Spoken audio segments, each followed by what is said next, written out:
Hai, shalom sahabat Pijar TV, apa kabar? Selamat datang di Pijar News, saya Ivan Kabul dan salam terang bagi Indonesia.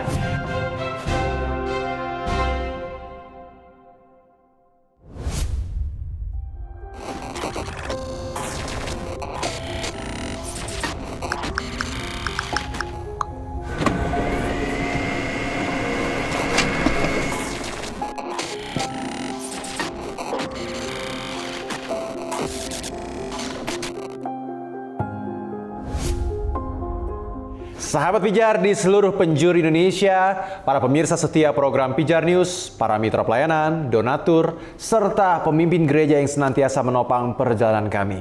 Terima kasih karena saudara masih terus bersama kami mengikuti perkembangan zaman yang semakin kompleks. Zaman di mana media, teknologi, dan realitas sosial berubah dengan sangat cepat. Terima kasih karena saudara tidak menutup mata, tidak berhenti belajar dan terus percaya bahwa kita, gereja dan umat Tuhan, masih bisa membawa terang di tengah kegelapan dunia.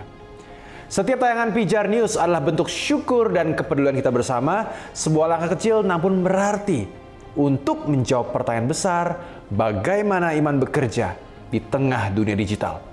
Bagaimana kita menyikapi pergumulan generasi muda secara nyata? Dan hari ini kita ingin membahas salah satu isu yang paling sunyi namun paling merusak. Krisis relasi dalam kehidupan generasi muda. Relasi yang seharusnya menjadi tempat pertumbuhan dan kasih kini berubah menjadi ruang manipulasi, tekanan emosional, bahkan kekerasan baik secara verbal, fisik maupun digital. Relasi yang seharusnya menumbuhkan jati diri dalam Kristus, kini justru membuat banyak anak muda kehilangan arah, kehilangan percaya diri, bahkan kehilangan harapan. Kita sedang mengangkat isu mendesak yang sering terjadi di balik layar media sosial dan layar rumah. Krisis relasi di kalangan generasi muda, sebuah relasi yang tak hanya menyakitkan perempuan, tapi juga laki-laki, anak remaja, dan bahkan korban virtual dalam hubungan berbasis teknologi. Mari kita lihat fakta-faktanya. Komnas Perempuan mencatat 445.502 kasus kekerasan terhadap perempuan sepanjang tahun 2024. Melonjak hampir 10% dari tahun sebelumnya.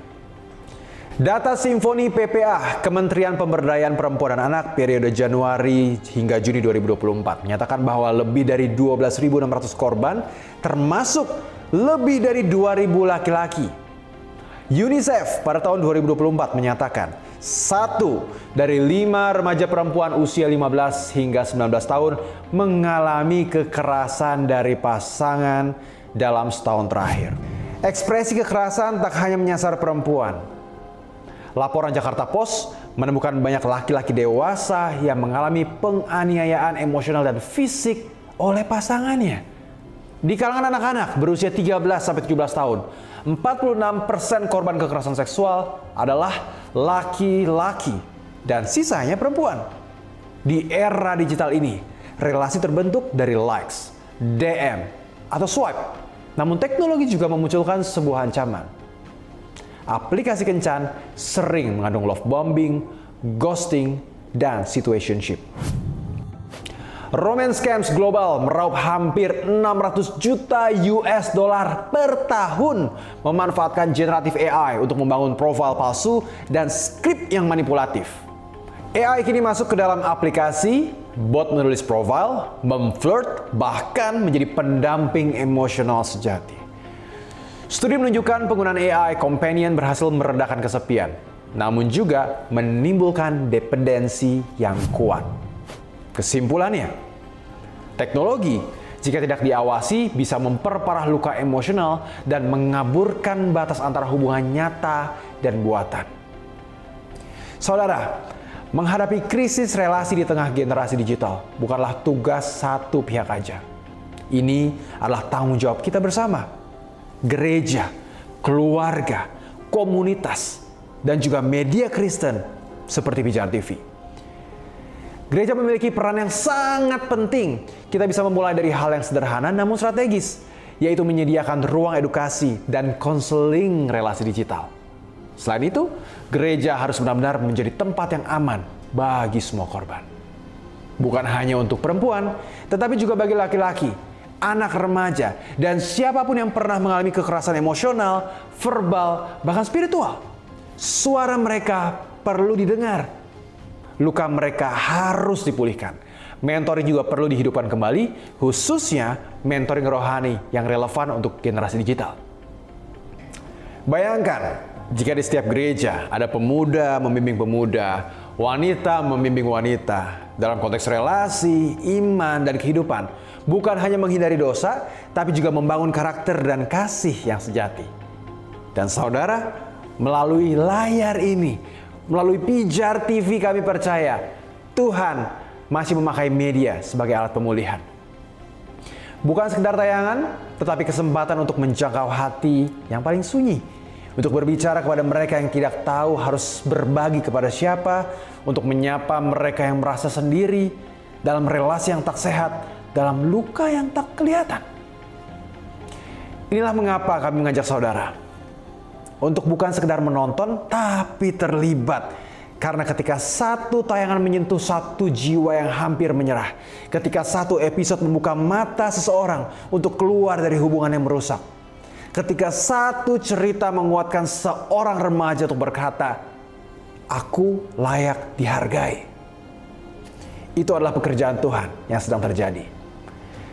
Mari kita bersama-sama menghadirkan program-program yang membawa terang, kisah nyata yang membuka kesadaran, percakapan yang membimbing, dan kesaksian mereka yang pernah hancur, tapi kini berdiri dalam kasih Kristus yang menyembuhkan. Kami tidak bisa berjalan sendiri. Kami membuka tangan dan hati untuk berkolaborasi dengan lembaga pemerintah, komunitas, gereja, dan saudara yang rindu melihat perubahan. Karena jika melalui satu tayangan saja, satu hati bisa dipulihkan, maka pelayanan ini sudah berarti kekal. Jika saudara rindu untuk menjadi bagian dari pemulihan ini, mari bersama kami dukung Pijar TV dengan kasih, dengan doa, dan dengan kerelaan memberi agar tidak satu pun jiwa yang terhilang karena luka yang diabaikan. Karena setiap jiwa berharga dan setiap pemulihan layak diperjuangkan. Sahabat Pijar TV, sesaat lagi kita akan mendengarkan perbincangan menarik nih dari rekan saya Joe Octavianus dan Pastor Raguel Lewi. Selamat mendengarkan.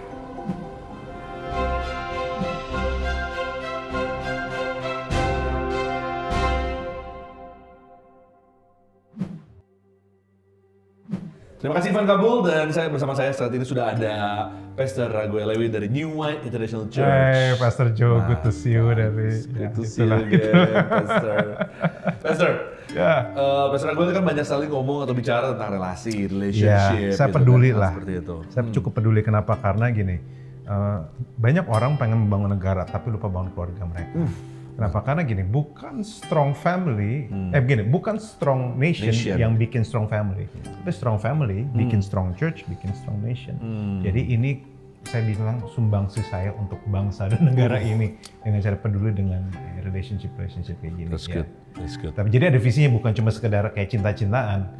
Jijik juga kan cuma gitu. Iya, kadang-kadang orang kan ngeliat kalau relationship itu pasti ini omongannya tentang cinta-cinta kayak cinta remaja. Enggak Tapi ini sebenarnya deeper than that. Ya? Oh, it's deeper than that. Karena masalah relationship, cinta, kasih nggak bakal selesai bahkan sampai kita mati. Karena itu hidup kita berputar di daerah situ. Bahkan saya tahu ada banyak pelayanan, banyak gereja itu sebenarnya problemnya bukan di ministrinya, tapi problem di keluarga pendetanya yang menjalankan ministrinya.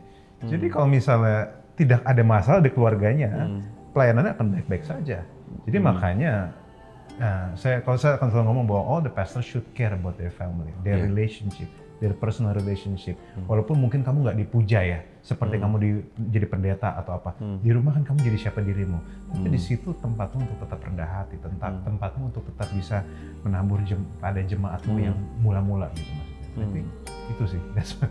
Iya, setuju banget. Nah, seringkali juga yang namanya korban kekerasan tuh, korban kekerasan relasi, itu nggak tahu harus cerita ke siapa. Nah, gimana gereja bisa membangun kepercayaan dan jadi tempat aman untuk mereka supaya mereka bisa bersuara? Oke, nah trustworthy itu harus dibangun.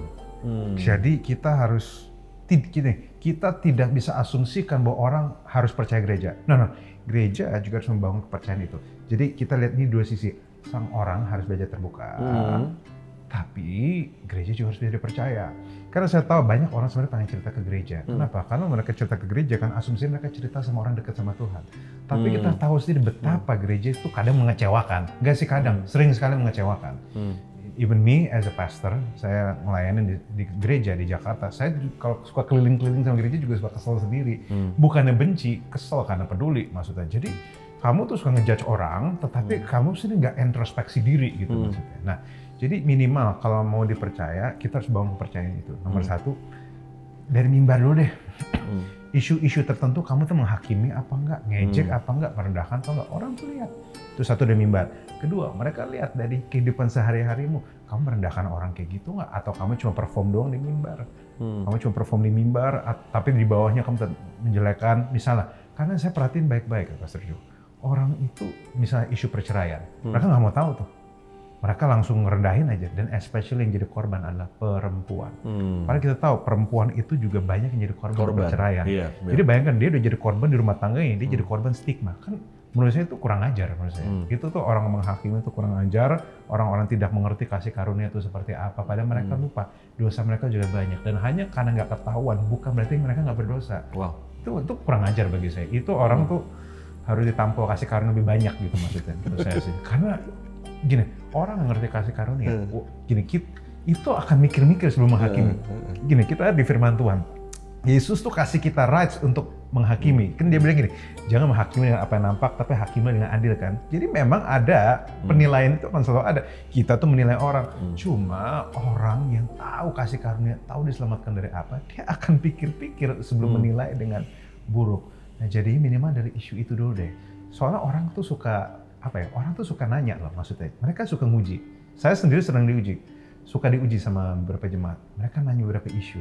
Karena dari cara saya menjawab isu itu, mereka jadi lihat, saya bisa dipercaya atau enggak. Isu pekerjaan, isu relationship, isu ini itu. Kalau mereka lihat saya diam, saya tidak menghakimi, atau apa, akhirnya mereka open untuk terbuka lebih dalam. Jadi, if you can be trusted with small things, small information, they will give you bigger information. Nah, kalau kamu bisa dipercaya informasi kecil, kamu akan mendapatkan informasi yang besar. Dan jadi bagi saya itu gereja itu perlu kayak gitu tuh. Jadi pemulihan juga perlu dimulai dari gerejanya dan minimal dari gembalanya dulu deh. Iya, setuju kan? Karena trust itu is earned ya. Trust itu, kepercayaan itu dibangun. Betul. Gitu. Dan sekali kepercayaan itu hilang ya hilang semua. Ada statement begini, honor is given, but trust is earned. Jadi penghargaan, penghormatan itu diberikan. Diberikan apa? Diberikan bahwa kita ini manusia ciptakan serupa segambaran Allah. Jadi Tuhan udah kasih penghormatan ke kita. Tapi to be trusted, sama nggak usah sama apa-apa lah, sama Tuhan dulu lah. Di trust berkat, di trust anaknya, di trust untuk mengelola berbagai gereja. Itu kan orang harus lihat dulu. Orang orang dikasih talenta juga nggak sembarangan maksudnya gitu. Jadinya Tuhan tuh juga lihat hal-hal itu. Keselamatan itu gratis, berkat bisa dipercaya itu kan dua hal yang berbeda gitu maksudnya.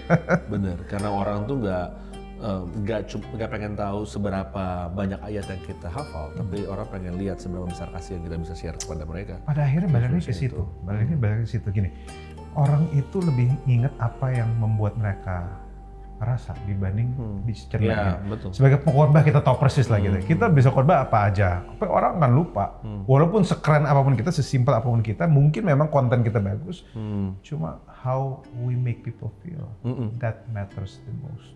Dan itu pun Roh Kudus tuh ajarin saya terus-terusan. Kadang saya tuh juga, pokoknya gini, kita masih belajar sampai sekarang. Saya pun masih belajar sampai sekarang. Dan saya bersyukur Tuhan masih ngajarin, that means he still trust me. Itulah.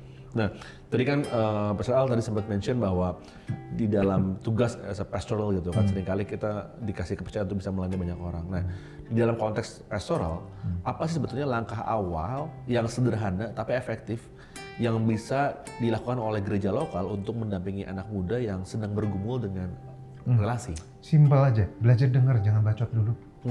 Belajar dengar dulu. Ngomong gitu ya? Jangan banyak ngomong, dengar dulu. Karena gini, salah satu hal terpenting dari pelayanan, prinsip itu satu, kita harus belajar berdiri di sepatu orang. Yesus itu yang Yesus lakukan loh, empati. Empati bahasa kasar kan kamu harus pakai sepatu orang. Kan itu Yesus lakukan. Dia pakai sepatu manusia untuk bisa melayani kita.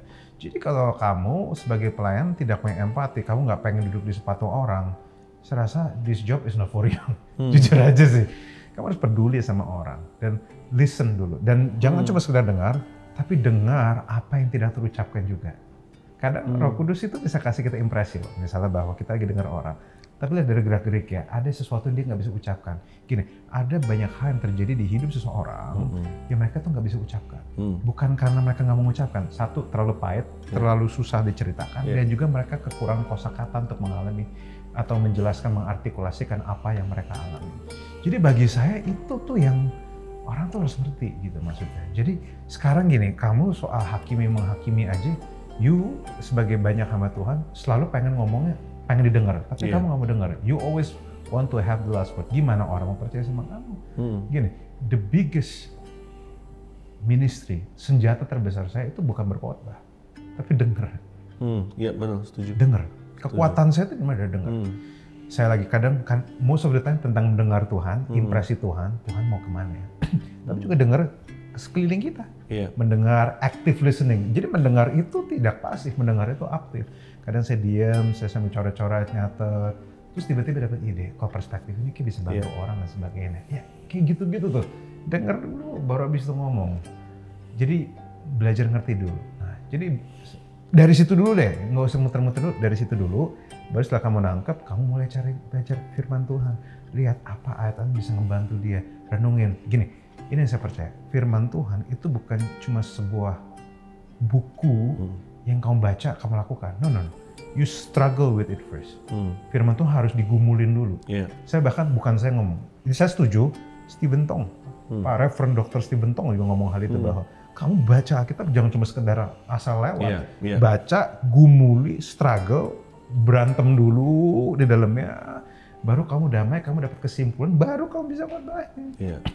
You should struggle with the Bible is a proof that you learn, that you care gitu. Dan kalau kamu bisa struggle ya, kamu bisa struggle di situ, kamu bisa nangkep hati orang-orang itu seperti apa gitu maksud saya. Itu tuh yang gitu-gitu aja dulu deh maksudnya. Nggak usah muluk-muluk dulu mau dipercaya semua orang. Saya justru ngalamin orang terlalu percaya sama saya. Saking percayanya mereka tuh DM banyak yang masuk sampai saya pusing balasnya dulu. Padahal tenaga saya terbatas dan ingat saya orangnya ada empatinya. Kalau saya salah ngomong atau saya terlalu salah gini, salah pakai hati, tenaga saya bisa habis. Bisa loh orang kayak gitu loh. Karena you listen to people. Nah, mulai dari situ dulu. Iya, karena lewat mendengarkan tuh pertama orang yang punya masalah itu seringkali nggak butuh jawaban. Orang tuh butuh untuk diperhatikan dengan cara didengarkan. Nah, baru abis itu tanya, kamu butuh jawaban, butuh perspektif, atau cuma mau dengerin? Betul. Dan sebagai pastoral kita membantu ya berdasarkan tadi ya, setelah kita mendengarkan. Jadi kita bisa bantu lebih banyak malah karena mendengarkan.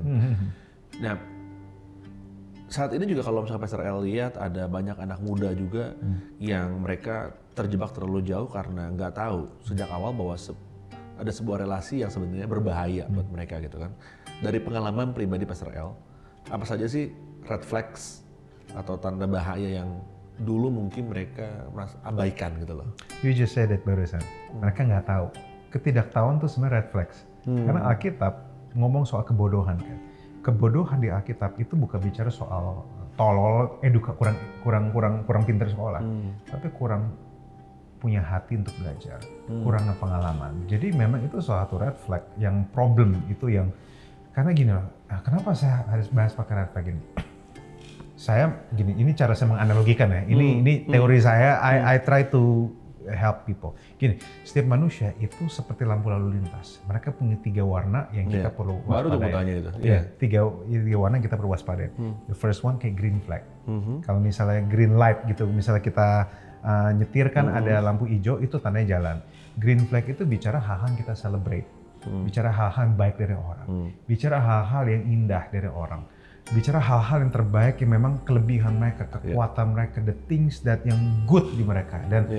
Dan green flag orang bisa beda-beda loh maksudnya. Jadi kita perlu lihat orang itu. Nah yang kedua sama ada namanya lampu kuning. Saya sebutnya yellow flag. Yellow flag itu apa yang saya sebut sebagai bukan dosa, tapi bikin kita berpikir gitu maksudnya. Contoh yellow flag nih. sering telat jemput, sering telat janji. Dosa nggak? Enggak. Dibilang dosa enggak kan? Tapi kan bikin kita terganggu kan, yellow flag maksudnya kan. Nah itu misalnya atau sekali tidur nggak bisa bangun sama sekali gitu maksudnya. Jadi mau jemput orang telat mau apa, itu contoh yellow flag yang dibilang dosa susah tapi itu mengganggu. Jadi di dalam kita dekat sama orang kita juga lihat bahwa every person juga punya yellow flag. Saya juga punya yellow flag ya. Yellow flag saya kadang suka lupa. Misalnya gini, saya diminta istri saya A gitu. Saya mau ngumpulin A gitu. Tapi tiba-tiba saya ke distract karena saya masih harus ada kerjaan. Tiba-tiba istri saya bilang, kamu kayak aku minta tolong itu deh. Oh iya. Dan itu udah keseringan, istri saya udah kenyang lah gitu. Itu dosa nggak? Ya tentu saja tidak, tapi kan itu yellow. Dan itu adalah titik-titik yang kamu harus hati-hati di dalam setiap orang. Makanya saya selalu ngomong, orang itu, saya nggak peduli, ini Pijar TV yang mau dengar dari kota mana aja, tapi saya percaya bahwa namanya kamu kalau mau menikah, mau punya relationship, especially kalau masih baru memulai, kamu harus belajar terbuka satu sama lain. Budayamu, nilaimu, kelebihanmu, kekuranganmu. Saya nggak peduli kamu mau kata urban atau nggak, you have to open. Kenapa? Karena kalau kita akan dihancurkan oleh nilai-nilai yang kita nggak tahu gitu maksudnya. Kalau kita nggak tahu ya hancur-hancuran gitu maksudnya. Kamu harus open, kamu harus terbuka. Jangan cuma keren pas pacaran, pas menikah tiba-tiba berantem pukul-pukulan. Kan jijikan itu maksudnya. Nah itu udah yellow ya. Satu lagi red. Red ini yang saya sebut dosa. Jadi kalau saya mau kutip Roma 3:23 versi Gen Z, semua manusia telah punya red flag dan kehilangan kemuliaan Allah. Red flag itu dosa sebenarnya. Itu the sinful part gitu maksudnya. Dan semua orang punya potensi red flag, memang kita harus hadapin. Jadi saya ngomong, kalau kamu mau cari orang, kamu cari yang gini, yang green flag-nya kamu bisa celebrate, yang yellow flag-nya kamu bisa tolerate, bisa toleransi, dan yang red flag-nya dia hadapin. Dia hadapin, bukan kamu yang hadapin, dia harus hadapin. Karena kita nggak bisa ngubah orang, kita bukan Tuhan, kita bisa challenge orang, kita bisa jadi teman seperjalanan, tetapi kita ini bukan Tuhan. Jadi memang red flag-nya kalau dari awal kita nggak bisa terima dan kita lihat dia nggak lawan, masih ada waktu untuk mundur. Jadi nggak usah sok jadi pahlawan, nggak usah sok jadi Yesus. Jadi kalau misalnya memang kamu udah nggak tahan, mundur aja. Putus itu lebih baik dibanding cerai. Cerai itu menyakitkan dan mahal pula ya. Iya, karena kalau udah masuk ke dalam pernikahan itu kan kontrak seumur hidup kan. Kontrak seumur hidup, kalau pacaran kan bukan seumur hidup maksudnya. Jadi menurut saya tuh, nah masalahnya negara plus 62 ini yang saya perhatiin adalah mereka itu kayak celebrate banget soal pacaran, soal wedding, tapi marriage itu mereka tuh nol besar menurut saya. Saya kalau misalnya ada ratusan orang, saya misal minta konseling sama saya, oh bisa saya suruh jangan married beberapa, karena saking tidak dewasanya mereka. Jadi saya agak concern hal itu. Kenapa? Karena gini, bukan karena saya mau sok-sokan, tapi karena gini. Kenapa terbuka itu penting? Karena kita punya background beda-beda. They have to saling berkompromi di situ. Terus pernikahan yang sehat itu adalah punya potensi besar melahirkan anak-anak yang sehat dan mengasihi Tuhan. Saya nggak cuma mikirin buat dua makhluk konyol ini, saya juga mikirin generasi berikutnya. Karena gini, punya rumah tangga sehat aja, anaknya belum tentu sehat, belum tentu terima Yesus. Apalagi berantakan, bermasalah. Itu akan lebih susah lagi. Bayangkan kamu, saya berkali-kali ketemu Pastor Joe, orang itu sudah pelayanan, seorang anak tuh pelayanan, habis di gereja nangis-nangis, mengampuni orang tuanya, orang tuanya di rumah berulah lagi. Bapaknya pukul istrinya lempar piring. Percuma jadinya. Percuma kan, itu kan sama kayak udah diobatin, dilukain lagi, dilukain lagi. Mau sampai kapan begitu maksudnya? Jadi udahlah maksudnya, yuk repent sekalian. Kalau udah menikah, ya nasi udah jadi capcay, nasi udah jadi bubur, udahlah tambahin kecap asin, kecap suwir, udah tutup mata, nggak usah sok-sok lu keren. Saling mencintai sampai lu mati. Udah gitu, tapi mumpung masih pacaran, BM nggak apa-apa, ngobrol aja sampai panjang gitu maksudnya ya. Itulah kira-kira lah. Nah, last question nih, buat teman-teman juga, buat para sahabat Pijar TV juga, kalau misalkan punya sesuatu yang ingin dikomentarin, silakan ada kolom komen kan di sosial media kita, ataupun Anda juga mau tanya atau kasih komen lah ya dari apa yang sedang kita discuss. Mungkin kamu juga punya pengalaman yang sama dalam relationship. Anda punya pengalaman punya pasangan yang red flag, atau mungkin Anda masuk dalam pernikahan dan Anda ngerasa bahwa wah ternyata pernikahan saya nih kayaknya bermasalah karena karakter dari pasangan kita. Nah, Anda boleh share di kolom chat ataupun juga bisa share di WhatsApp. Silakan Anda bisa tulis di WhatsApp yang nomornya sudah tertera di layar Anda saat ini ya. Nah, Pastor El, ini ada pertanyaan gini kan, Pastor El ini kan aktif dalam membimbing youth ya di gereja ya, anak muda ya. Sebenarnya sih enggak sih, cuma Ya, jemaat paling saya kan banyak kan yang muda. Minimal sosial media lah ya. Ya minimal dari sosial media lah. Jemaat saya banyak yang muda aja gitu sebenarnya. Nah, apa yang biasanya paling mereka butuhkan dari seorang mentor? Apakah ada prinsip yang selalu Pastor L tanamkan di dalam membimbing mereka? Satu, kamu harus tanamkan apa yang kamu hidupin. Wow, iya itu nggak gampang. Karena lebih ngebagi sesuatu kita udah lewatin, udah jalanin. Iya, ini ada Tasfa Abisha, dia tahu saya kalau misalnya di Niwan seperti apa gitu maksudnya, tim-tim teman-teman saya. Saya tidak boleh membagi apa yang saya tidak jalani, itu nomor satu. Jadi kalau misalnya saya ngomong integritas, I have to make sure saya punya integritas. Karena culture is not something you say, it's something you do, gitu maksudnya. Terus saya soal relationship saya juga ngomong. Saya kan pertanyaan yang saya sering tanya anak-anak udah tahu lah, how are you? Karena saya menghargai mereka bukan dari sumbangsi mereka, tapi atas siapa diri mereka. Nah, banyak gereja juga problem. Mereka hanya celebrate apa yang seseorang bisa, tapi tidak pernah celebrate orang itu. Saya sering nanya how are you, karena saya pengen tahu. Nah, di situ mereka suka, kalau saya nanya how are you, mereka suka, kalau mereka berarti, lagi nggak bagus. Ya udah deh, ya udah. Nggak usah senyum palsu, nggak usah ketawa karir gitu. Ketawa karir. Ya, biasanya mereka cerita, ya di situ saya akan share nilai-nilai yang saya pegang dan mereka tahu soalnya saya itu berbagi bukan karena menggurui, tapi karena saya peduli. Saya tuh cuma I just want the best karena gini, kalaupun mereka nanti jadi berhasil berdampak rumah tangganya sakinah warada waromah, duitnya banyak kan belum tentu mereka ingat saya juga, belum tentu perpuluhan juga. Walaupun harapnya sih gitu ya perpuluhan ya. Cuma maksudnya I just want them to be blessed. Kenapa? Karena itu sumbangsi saya dalam kerajaan Allah gitu maksudnya. Ya mungkin itu hati seorang pemimpin kali ya. Yang hati seorang pemimpin, hati seorang pastor yang sebenarnya you just want to build people sebenarnya. You just love when people experience transformation. Kamu senang saat seseorang mengalami transformasi kehidupan dia dari buruk dari mati jadi hidup. Kamu bisa lihat itu menurut saya adiktif sih. It's very addictive. Benar. Indah gitu maksudnya. Dari hancur-hancur tiba-tiba bertobat sama mencintai. Wah, gila. It's beautiful. Jadi paling itu sih, just gini. Sama satu lagi, generasi ini nggak butuh kamu sempurna, tapi mereka yang butuh cara kamu meresponi ketidaksempurnaan. Wow. Saya nggak sempurna.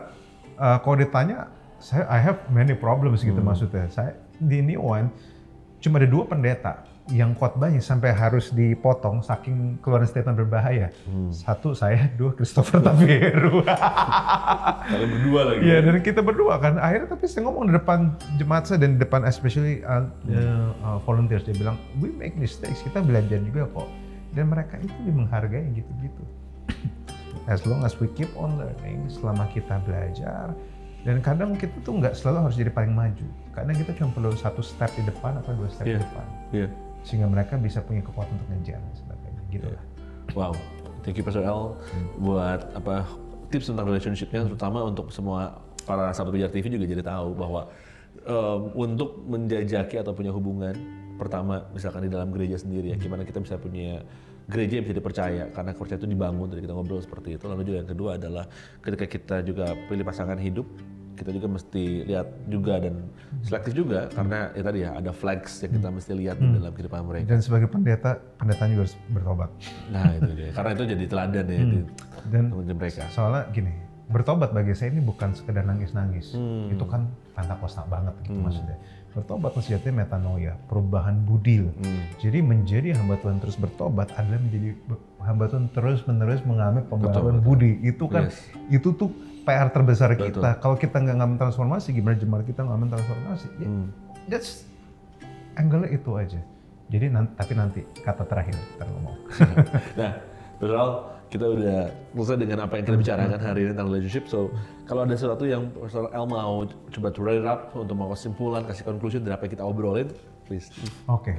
Untuk semua ya, untuk semua yang masih relationship, untuk semua yang sudah menikah, untuk semua hamba Tuhan yang ngurusin, saya cuma minta satu, bertobatlah.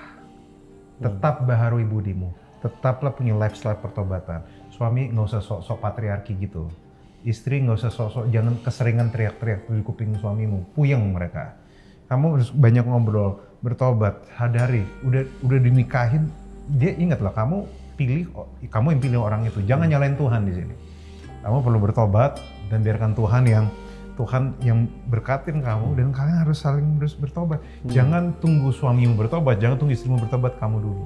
Dan saya berdoa supaya para pemilik gereja di sini atau ketua komsel atau apapun, jadi orang bisa dipercaya. Jangan sering bocorin rahasia. Kalau mau bocorin, tanya orangnya dulu, baru ngomong. Kecuali Roh Kudus tuntun kamu untuk ngomong ke hal-hal tertentu. Karena dari saya itu. That's good. Thank you Pastor Rahel. So sukses juga buat conference yang mau diadakan ya. Yeah. So hopefully kita bisa support terus dengan apa Thank yang you so dilakukan much. dan juga Tuhan jadi berkat ya. Thank you so much. Thank you so much. Kembali lagi Ivan Kabul di PJR News.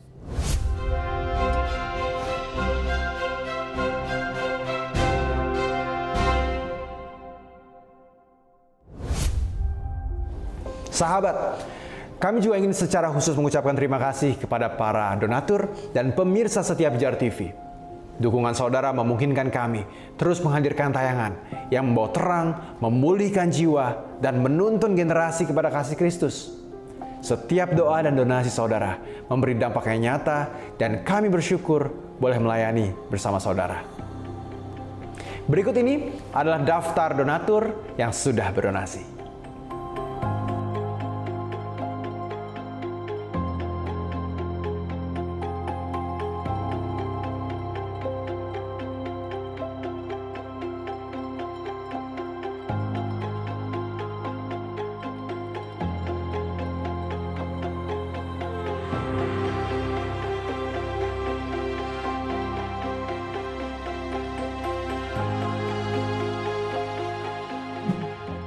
Di saat teknologi seringkali menjadi alat distraksi, saudara memilih menjadikannya alat pewartaan. Di saat banyak media menghadirkan kebingungan, saudara mendukung hadirnya terang kebenaran. Kami percaya kontribusi saudara bukan hanya investasi bagi media ini, tapi juga taburan iman yang akan menghasilkan setiap doa, setiap dana yang Anda salurkan menjadi benih kekal untuk generasi yang haus akan kebenaran.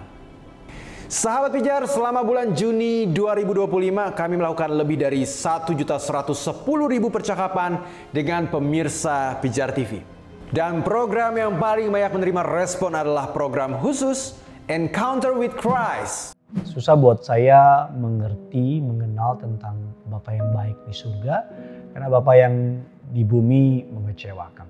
Dan saya bersyukur Tuhan tidak pernah menyerah kepada saya. Suatu hari dalam sebuah ibadah ada seorang hamba Tuhan yang berkhotbah tentang kita punya Bapa yang baik.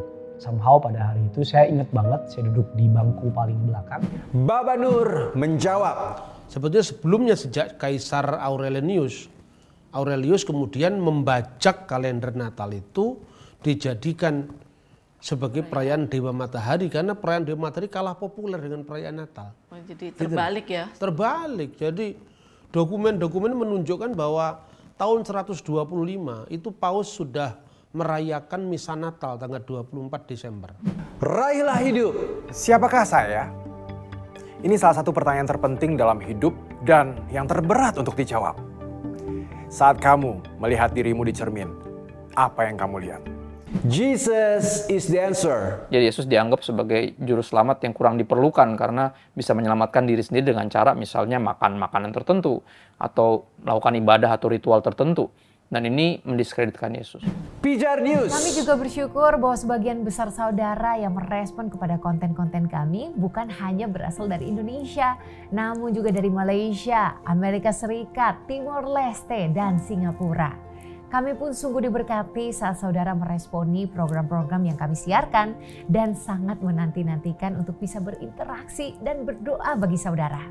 Ku tahu yang ku percaya. Ya, jadi begini, sebenarnya kalau kita mau bicara soal rencana atau kehendak Allah ya, itu akan menjadi pertentangan antara satu bagian dengan bagian yang lain. Karena itu biasanya kita harus bisa melihat, dan terutama para penafsir, para teolog itu membagi sebenarnya kehendak Tuhan itu harus dikategorikan menjadi beberapa kategori.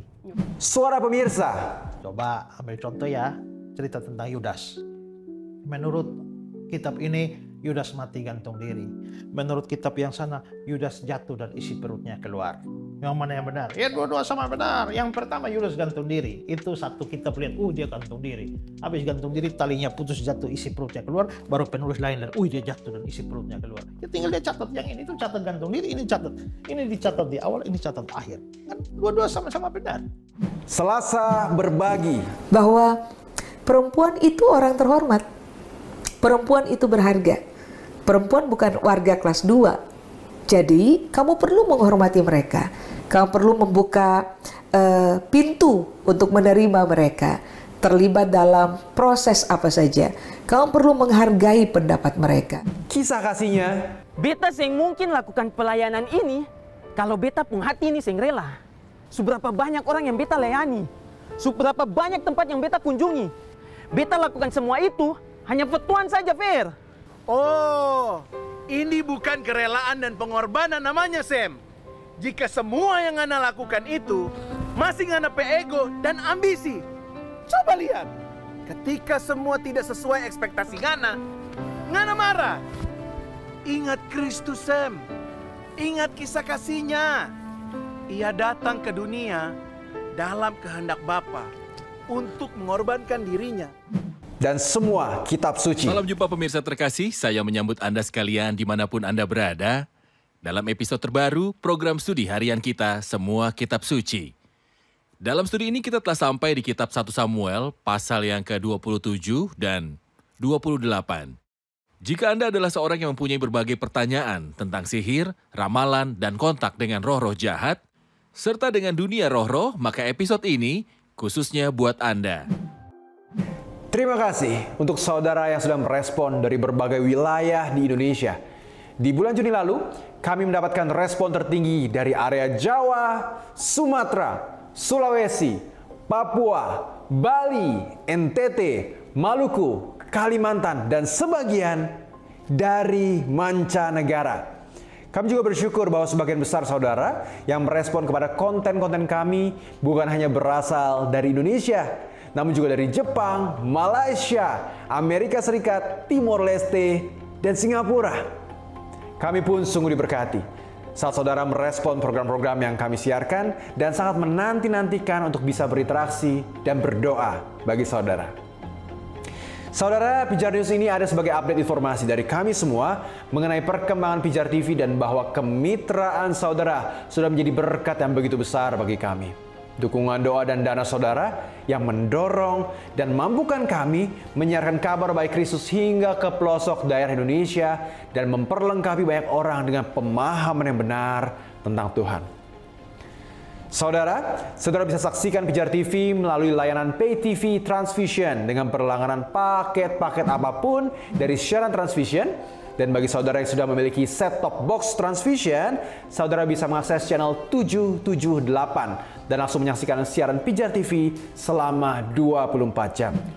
Bagi saudara yang belum berlangganan Transvision, saudara bisa menyaksikan siaran live streaming Pijar TV di website Pijar TV, yaitu www.pijar.tv, atau menyaksikan rangkaian program-program terbaik Pijar TV di YouTube channel Pijar TV.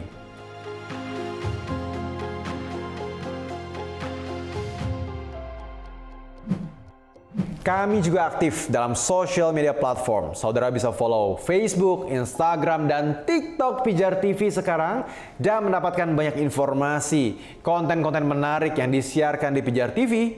Juga, saudara bisa mendapatkan promo-promo giveaway merchandise Pijar TV jika saudara memberikan feedback atau respon kepada kami berupa pertanyaan, permohonan doa, dan kesaksian. Pijar TV ingin pemberitaan firman Tuhan bisa hadir selama 24 jam di tengah setiap keluarga dan komunitas. Dan dengan kerinduan ini, Pijar TV terus membangun kerjasama dengan lembaga-lembaga yang menyediakan konten studi Alkitab yang lengkap dan menyeluruh seperti Biblika. Ya, jadi HIV itu virus yang bisa menular lewat yang tadi kamu browsing tuh. Ya. Pertama cairan kelamin, kontak darah, lalu air susu ibu. Joyce Meyer Ministries. Yesus berkata, aku ingin kamu pergi dan menghasilkan buah. Saya ingin bertanya pada saudara malam ini untuk berpikir seminggu ke depan tentang buah apa yang sudah saudara hasilkan selama hidup. Apakah saudara datang ke sini untuk disuapi? Saudara suka itu? John Bevere Ministries. dalamilah bersama dengan Roh Kudus. Dia adalah guru. Dia akan menguraikan firman Allah dan bagaimana firman itu berlaku bagi hidup Anda minggu ini. Karena apa yang Anda lakukan sekarang menentukan bagaimana Anda akan menghabiskan waktu selama-lamanya. True the Bible. Salam jumpa pemirsa terkasih, saya menyambut Anda sekalian dimanapun Anda berada. Dalam episode terbaru, program studi harian kita, Semua Kitab Suci. Third Millennium Ministries. Dalam pasal 24 ayat 27, Yosua menjelaskan bahwa batu inilah akan menjadi saksi terhadap kita supaya kamu jangan menyangkal Allahmu. Dan masih banyak lagi.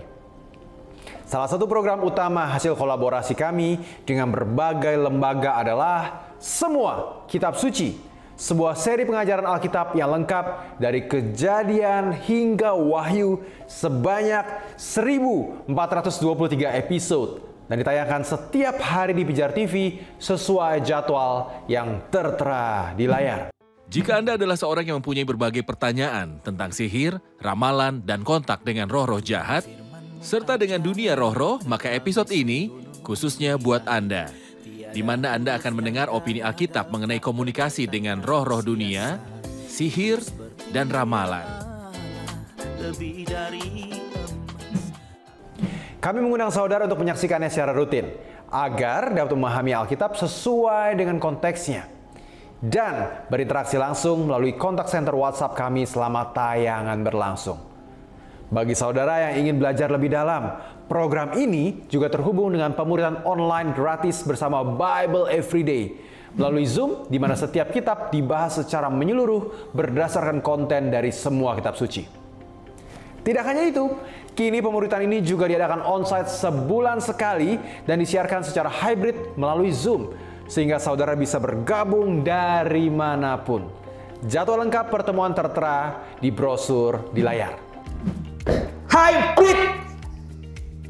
Pemuridan online juga face to face alias hybrid. Juga ada buat teman-teman yang ada di Jakarta, datang di Pijar TV di Gedung Atrium.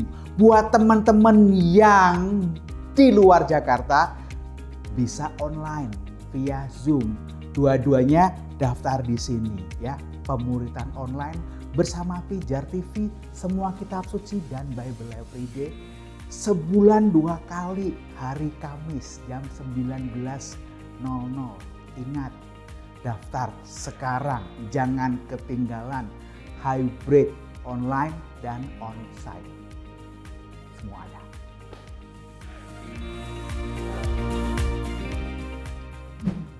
Segera daftarkan diri melalui nomor kontak yang tersedia dan mari bertumbuh bersama dalam pengenalan akan firman Tuhan. Sahabat Pijar, kami sangat bersyukur bahwa doa, kemitraan, dan dukungan dana saudara telah menopang setiap kegiatan pelayanan Pijar TV hingga hari ini. Melalui dukungan inilah, siaran dan konten yang membangun iman, meneguhkan pengharapan, dan memuridkan generasi dapat menjangkau pemirsa hingga ke pelosok-pelosok Indonesia. Bahkan ke tempat yang belum memiliki gereja secara fisik. Dan bagi saudara yang tergerak untuk terus mendukung pelayanan penyiaran Injil melalui Pijar TV, saudara dapat mengirimkan donasi ke nomor rekening yang tertera di layar atau mengunjungi situs resmi kami. Setiap benih yang saudara tabur akan menghasilkan buah yang kekal. Satu relasi yang dipulihkan bisa menyelamatkan satu generasi. Sampai jumpa di Pijar News berikutnya. Saya Ivan Kabul dan salam terang bagi Indonesia. God bless you.